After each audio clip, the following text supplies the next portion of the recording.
அபிஷேகமானது நடந்திருக்கின்றது. சகஸ்ரசேருஷா புருஷக சகஸ்ராட்ச சகஸ்ரபாத தபோவின் விஸ்வதோ விருத்வா அத்யதிஷ்டத்யசான் பல புருஷ ஏவே தகம் சர்வாஹ யத்பூதம் யக்ஷபவ்யோஹ உதாமுதத்தசேஷானஹ யதன்யேனாதிரோகதி ஏகாபாலஸ்வமகிவான் அதோச்சாயாவச்சபூருஷः பாதோऽஸ்த விஸ்வா பூதானி பிரபாதஸ்யாமிருதம் திவி.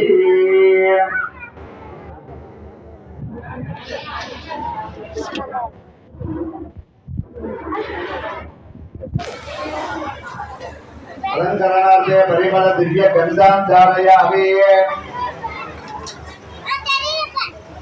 गन्धक्षोपरि हरिद्रा कुङ्कुमं समर्पयामि.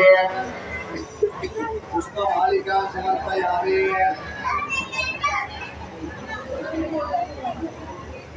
पुष्पैः सम्पूजयामि. தொடர்ந்து சுவாமிக்கு கன்னிகாதான சங்கல்பமானது செய்ய இருக்கிறார்கள்.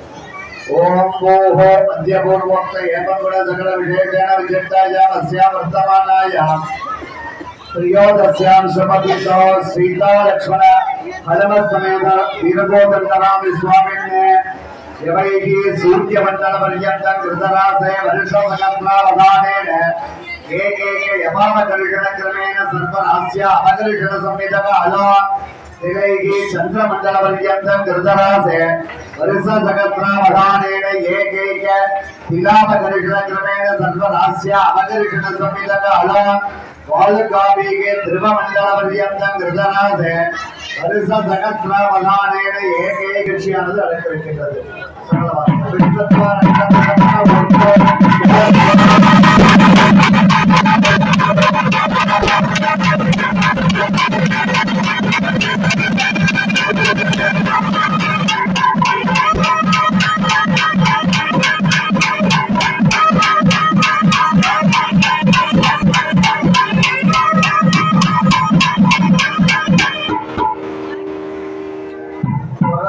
சுவாமியுடைய 3 கோத்திர தலைமுறை, அம்பாளுடைய 3 கோத்திர தலைமுறைகளை சொல்லி கன்னிகாதானம் செய்ய இருக்கிறார்கள். மூல பிரகிருதி ரூபாய அயோனிஜாய சங்கல்பதனயாய பிரவிப்ரோக்தனந்தனாய யஜுர்வேத சாகாத்யாயினே சகல சாஸ்திரார்த்த ஸ்வரூபாய அகிலாண்ட கோடி பிரம்மாண்ட நாயகாய சூரிய வம்சபாவனாய நாபாகராஜ வன்மனோ நத்ரே அஜ மகாராஜ வன்மன பௌத்ராய தசரத மகாராஜ வன்மன புத்ராயம்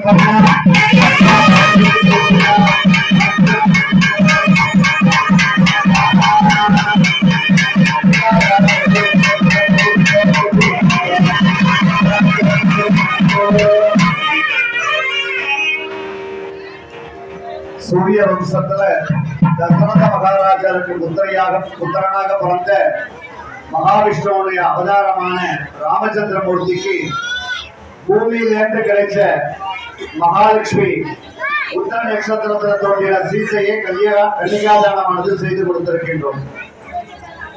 திருவோணத்தான் உலகாலும் என்பார்களேன்னு ஆழ்வார் சொல்றார். கலவு வெங்கடேச கலியில ஒரே தெய்வம் வெங்கடேசன் தான். திருமலை திருப்பதி மகாத்மியத்துல களவு வெங்கடேச கலியில நான் வெங்கடேசனா இருக்கேன் என்று பகவானே தன் வாயால சொன்னதுனால அந்த திருவோண நட்சத்திரம், பெருமாள் அவதாரம் பண்ணின திருவோண நட்சத்திரம் மிகவும் உயர்ந்த நட்சத்திரம். அதுக்கு அடுத்தது தாயார் அவதாரம் பண்ணின திருப்பார்கடல்ல இருந்து தோன்றின மகாலட்சுமி உத்தர நட்சத்திரம்.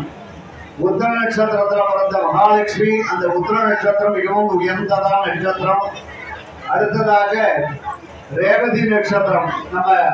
நம்ம ஊருக்கு பக்கத்துல உப்பிலிப்பு கோயில் இருக்கு. உப்பிலிப்பு கோயில போனா உப்பு இல்லாம பிரசாதம் கொடுப்பார்கள். அந்த பூமி தேவி ரேவதி நட்சத்திரத்துல தோன்றின, பூமியிலிருந்து தோன்றின ரேவதி நட்சத்திரம் மிக உயர்ந்தது.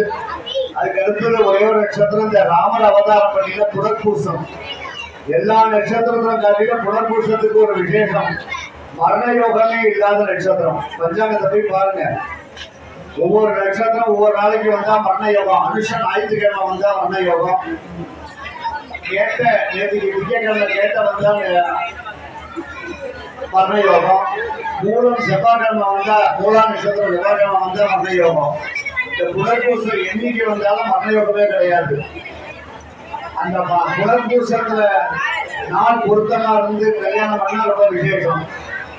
அதே மாதிரி உத்தர நட்சத்திரத்து அன்னைக்கு சதுர்தசி இல்லைன்னா பௌர்ணமியில தான் உத்தரம் வரும். பங்குனி உத்தரம் பௌர்ணமி அன்னைக்கு தான் வரும். பங்குனி மாசம் பங்குனி உத்தரத்தன்னைக்கு தான் சீதைக்கு ராமருக்கும் கல்யாணம் நடந்தது. பங்குனி உத்தரத்தன்னைக்கு தான் பார்வதிக்கு பரமேஸ்வரனுக்கு நடந்த கல்யாணம் நடந்தது. பங்குனி உத்தரத்தன்னைக்கு தான் வள்ளிக்கு முருகனுக்கும் கல்யாணம் நடந்தது. பங்குனி உத்தரத்தன்னைக்கு கல்யாணம் பண்ணா ரொம்ப விசேஷம். அவங்களை பிரிக்கவே முடியாது. யாரு என்ன சட்டை போட்டாலும் அவங்களை பிரிக்க முடியாது. அப்பேற்பட உயர்ந்த ஒரு நட்சத்திரம் உத்தர நட்சத்திரம். இப்ப சுவாமிக்கு புனர்பூச நட்சத்திரம் ராமருக்கும் சீதைக்கும் கல்யாணமானது விவாகமானது செய்வதாக கலிகாதாரம் வழி கொடுத்தோம். தொடர்ந்து மாங்கல்யத்திரம் மகாலட்சுமி